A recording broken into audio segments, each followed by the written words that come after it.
부활의 아침을 하루 앞둔 이 새벽에 은혜를 사모하며 주님 전에 나오신 여러분 한 분 한 분을 주님의 사랑으로 환영하고 축복합니다. 주님을 찾는 그 간절한 마음 가운데 하나님께서 응답하셔서 감당할 수 없는 은혜와 평강을 넘치도록 부어주시기를 간절히 축복합니다. 구약 성경에는 하나님이 보내실 메시아와 관련된 예언들이 많이 있습니다. 메시아의 탄생부터 죽음까지 수많은 예언은 예수님을 통해서 성취되었습니다. 특히 예수님이 십자가에 못 박혀 돌아가시는 순간까지도 구약의 언약들이 성취되는 것을 보게 됩니다. 오늘 함께 읽은 성경 말씀에는 예수님이 십자가에 달리셨을 때 하신 7 말씀 가운데 5번째 말씀인 내가 목마르다와 6번째 말씀인 다 이루었다가 기록되어 있습니다. 본문 28절을 보게 되면 5번째 말씀인 내가 목마르다라고 하신 그 이유가 무엇인지를 알게 됩니다. 그 후에 예수께서 모든 일이 이미 이루어진 줄 아시고 성경을 응하게 하려 하사, 모든 일이 이루어진 것을 주님께서 아시고 그 마지막 순간까지도 성경을 응하게 하시려고 내가 목마르다라고 외쳤다라는 것입니다. 곧 예수님은 하나님의 섭리와 계획을 의식하시고 자발적으로 그리고 능동적으로 행하셨다라는 것입니다. 다윗의 시 가운데 69편, 시편 69편 21절의 말씀을 보면 고난받는 메시아에 대한 예언이 있습니다. 그들이 쓸개를 나의 음식물로 주며 목마를 때에는 초를 마시게 하였사오니. 예수님은 우리가 짐작할 수 없는 그 극심한 고통 가운데 죽음에 이르는 순간에도 이 땅에서의 구세주로 해야 할 행동을 하고 계셨습니다. 내가 목마르다라는 이 신음조차도 하나님의 뜻에 대한 순종의 모습이었고 메시아의 예언의 성취를 위해서 하는 모습입니다. 이 모든 과정을 통해 예수님은 우리에게 구원을 얻게 하셨습니다. 그리고 부활 이후 제자들에게 약속하신 것처럼 다시 오셔서 구원을 완성하실 것입니다. 반면에 예수님과 달리 하나님의 섭리와 그 계획을 무의식 중에 성취해가는 사람들이 있음을 보게 됩니다.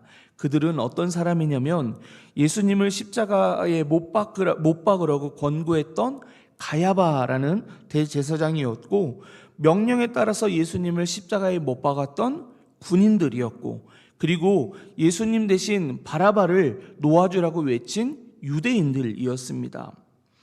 성경이 응하게 하는 삶, 하나님의 뜻을 이루는 삶은 예수님에게만 주어지는 것이 아닙니다. 그럼 누구에게도 주어지는 것일까요? 바로 우리에게 주어지는 겁니다. 왜 그럴까요?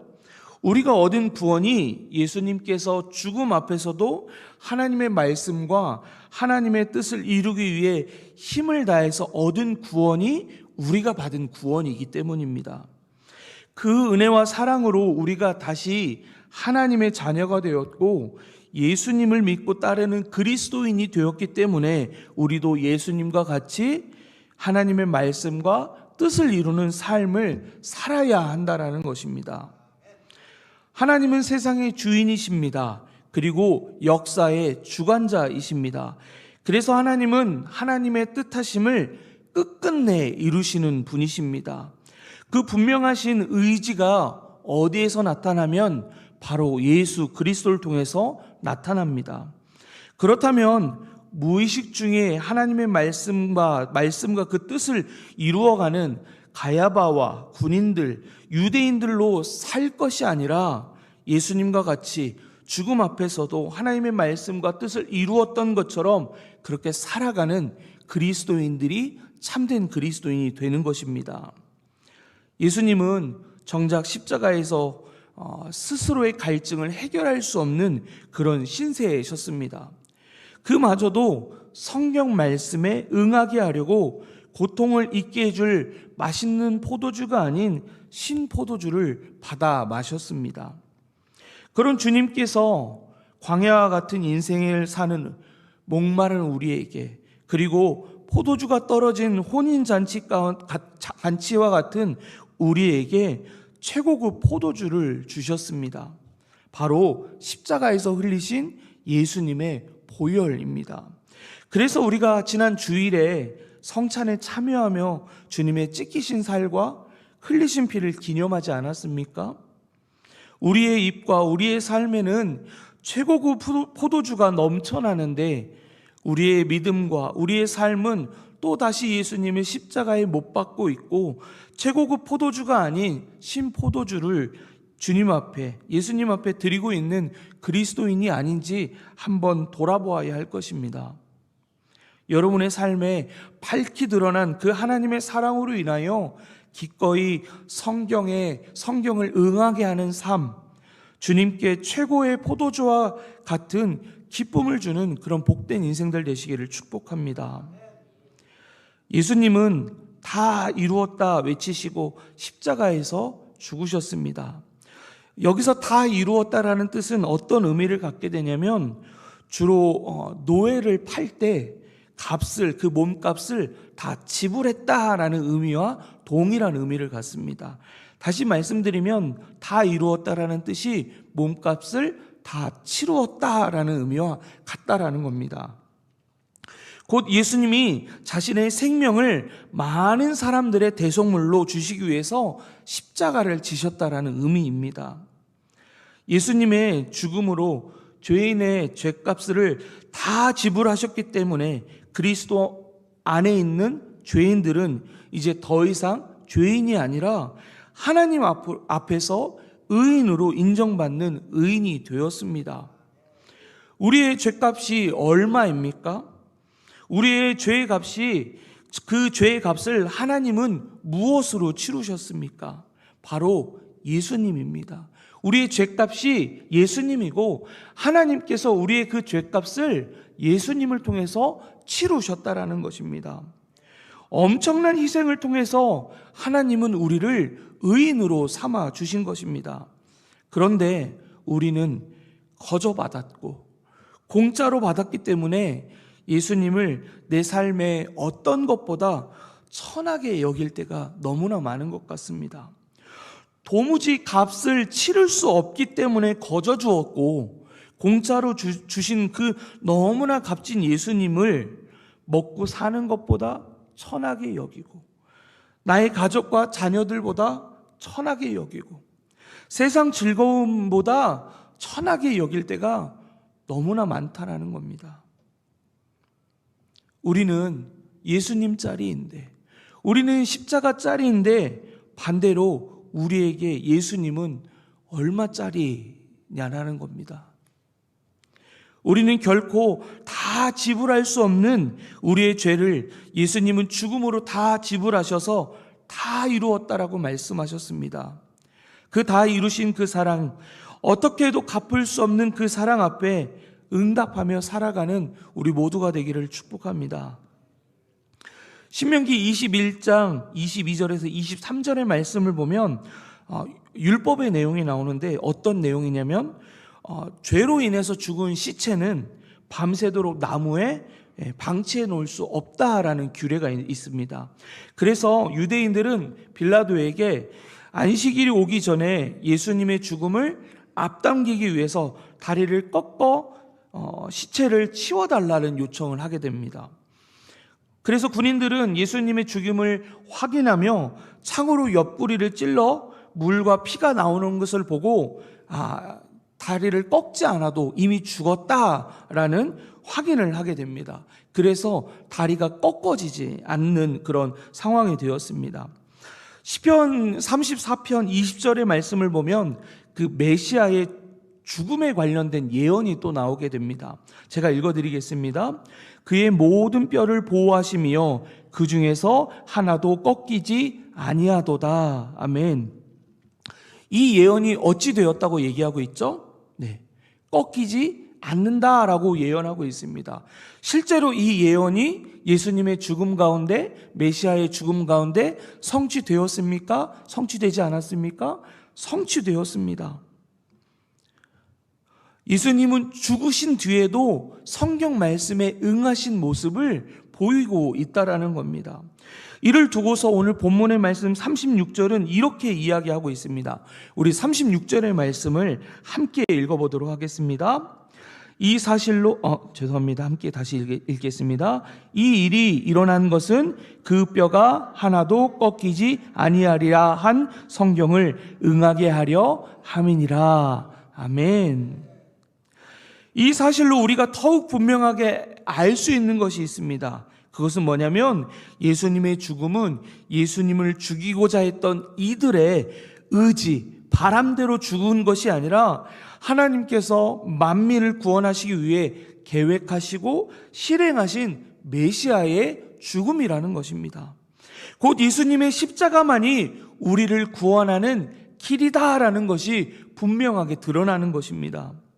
이 사실을 우리는 요한이 전하는 복음을 통해서, 곧 요한복음을 통해서 알게 되었습니다. 다시 말씀드리면 요한을 통해 우리가 예수 그리스도의 그 십자가의 복음을 듣게 되었다라는 겁니다. 이 복음을 전하는 자가 없었다라고 하면 오늘 우리는 여전히 죄와 사망의 권세에 얽매여 생명의 길, 십자가의 길을 가는 그리스도인이 아니라 사망의 길로 걸어가고 있을 것입니다.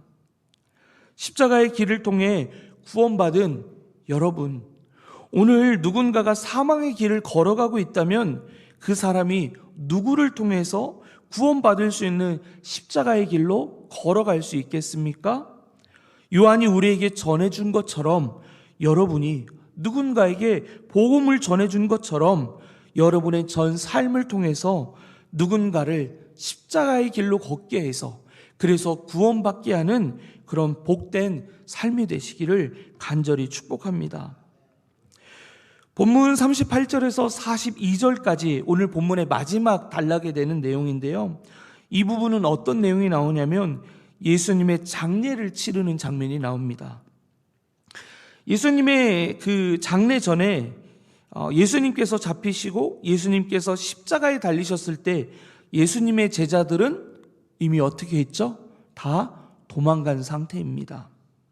그러니 예수님의 장례는 제자들이 치를 수 없는 상황이었습니다. 그럼 이 예수님의 장례를 누가 치를 수 있게 되었을까요? 본문에는 아리마대 사람 요셉이라고 이야기하고 있고 또한 니고데모라고 이야기하고 있습니다. 그러면 이 두 인물이 어떤 인물인지, 예수님의 제자들은 다 도망가서 예수님의 장례를 정작 제자들은 치를 수 없는 상황인데 누가 예수님의 장례를 치르고 있는지 한번 살펴보자는 것입니다. 먼저 아리마대 사람 요셉을 살펴보면 38절에서 그를 예수님의 제자라고 말하고 있고 또 이어서 유대인이 두려워서 그것을 숨겨왔던 사람이다라고 설명하고 있습니다. 무엇이 두려워서, 무엇 때문에 유대인들을 두려워했을까? 이걸 살펴보면요, 아리마대 요셉은 부자였습니다. 그리고 다른 것보다 사회적 지위가 높은 사람이었습니다. 그 유대 사회에서 정치적인 문제를 담당하고 그리고 종교적으로 최종 결정을 할 수 있는 기관이 있었는데 그 기관이 바로 산헤드린 공회였습니다. 요즘으로 보면 국회와 같은 곳이 바로 산헤드린 공회였거든요. 근데 이 산헤드린 공회는 70명의 공회원들이 있었는데 이들 가운데 한 명이 바로 아리마대 요셉이라는 사람이었습니다. 그러면 이 사람이 사회적 위치가 얼마나 높았는지를 알 수 있겠죠? 그런 그가 예수님을 그리스도로 믿고 따른다라고 했을 때 사회적인 파급은 굉장히 컸을 것입니다. 근데 사회적 파급만이 아니라 개인의 삶에도 큰 위기가 찾아올 수 있다는 것을 스스로가 알고 있었습니다. 그래서 다른 제자들과 같이 주님을 따를 수 없었던 것입니다. 그런데 그런 그가 아리마대 요셉이 빌라도에게 가서 예수님의 시체를 달라고 말했으니 그에게 얼마나 큰 변화가 있었는지 알 수 있는 것입니다. 오늘 본문과 평행 본문이 되는 마가복음 15장 43절을 보면 그저 빌라도에게 가서 시체를 달라고 얘기한 게 아니고요. 어떤 표현이 나왔는지 들어보십시오. 당돌이 빌라도에게 들어가 예수의 시체를 달라. 어떻게 해요? 당돌이. 네. 그저 예수님 빌라도 앞에 가서 로마의 총독인 빌라도에게 가서 시체를 달라고 얘기한 게 아니고요. 당돌이라는 표현이요. 이 표현을 가지고 예수님의 시체를 달라고 했다라는 겁니다. 제자라는 이 사실을 두려워했던 그가 당돌이라는 표현이 붙을 만큼 그를 바꿔놓은 어떤 사건이 있었기 때문에 이의 삶이 바뀌었다라는 겁니다.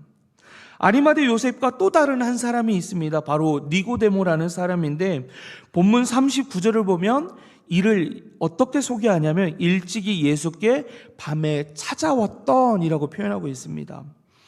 이 내용은 요한복음 3장을 보면 나오는데 예수님과 니고데모가 만나서 거듭남이라는 주제를 가지고 이야기를 나누는 장면이 나옵니다. 그런데 예수님을 찾아왔던 그 시간이 언제냐면 밤이었습니다. 밤이라는 것은 다른 사람들의 시선을 피해서 왔다라는 겁니다. 역시 그도 무엇인가 잃을 것이 굉장히 많았던 사람이었던 것 같습니다. 요한복음 3장 1절을 보면 그를 유대인의 지도자라고 표현하고 있습니다. 그리고 오늘 본문의 39절을 보면 모략과 침향을 섞은 것을 100리트라쯤 가져왔다라고 얘기하는데 이 모략은 그 애굽 사람들이 이집트 사람들이 시체를 보존할 때 방부제로 사용했던 이 향품이었습니다.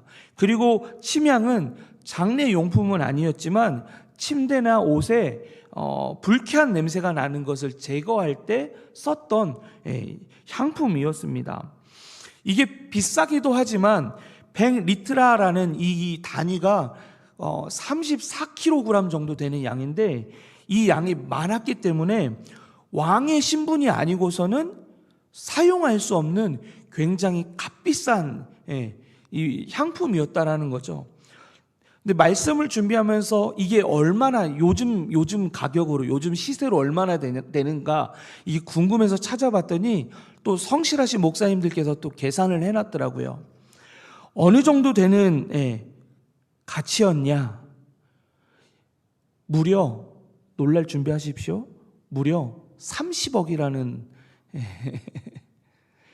향유 옥합을 드렸던 마리아는 1년치 노동자의 1년치 연봉을 깨트린 거지만 지금 이 니고데모가 깨트린 그 예수님의 장례를 위해서 사용한 모략과 침향이 섞인 이 향품은 무려 30억이 달하는 가치를 가지고 있었다라는 겁니다. 이 자리에 계신 분들 가운데 30억이 있으시면 기꺼이 예수님께 드리실 믿음을 갖고 계신 분들이죠. 갖고 있지 않으니까 그냥 호탕하게 아멘이라고 하십시오. 다들 30억 있으시면 예수님께 기꺼이 드리실 분들이시죠? 아멘. 감사합니다. 하나님은 예수님을 우리에게 주셨는데 30억 정도 하나님께 기꺼이 드릴 수 있지 않겠습니까? 우리가 가진 그것을 하나님께 드린다라고 했을 때 하나님께서 입마이 포켓하면서 입 싹 닦으실 분이 아니지 않습니까? 우리에게 주시면 주셨지 더 많은 것을 주실 분이 하나님인데 그것을 모른 척 하실 분이 아니라 넘치도록 부어주실 분이 하나님이라는 것을 우리는 알고 믿습니다.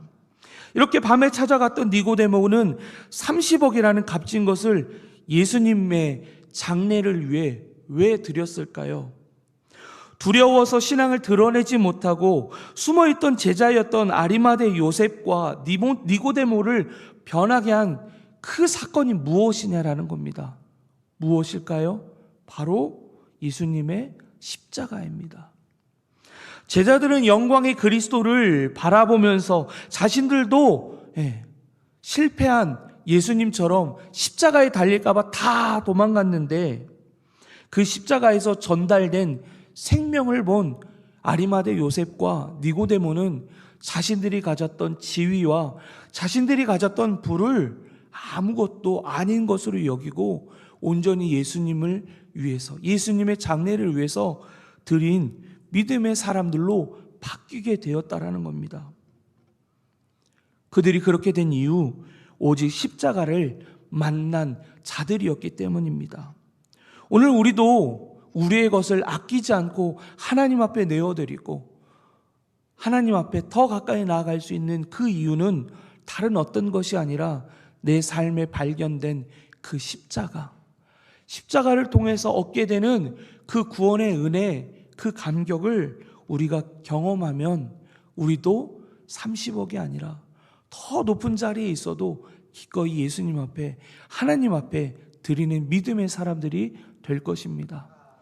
오늘 이 하루 다른 무엇인가를 바라보고 쫓으며 사는 것이 아니라 오직 십자가만을 발견하며 그 발견한 십자가 때문에 우리의 어떤 것, 우리가 쥐고 있는 어떤 것들을 붙들려고 아등바등 살아가는 것이 아니라 기꺼이 주님을 전하는 자리 가운데 우리의 생명을 잃을 수 있을지라도 부활의 증인으로 살기를 결단하며 나아가는 여러분이 되시기를 간절히 축복합니다.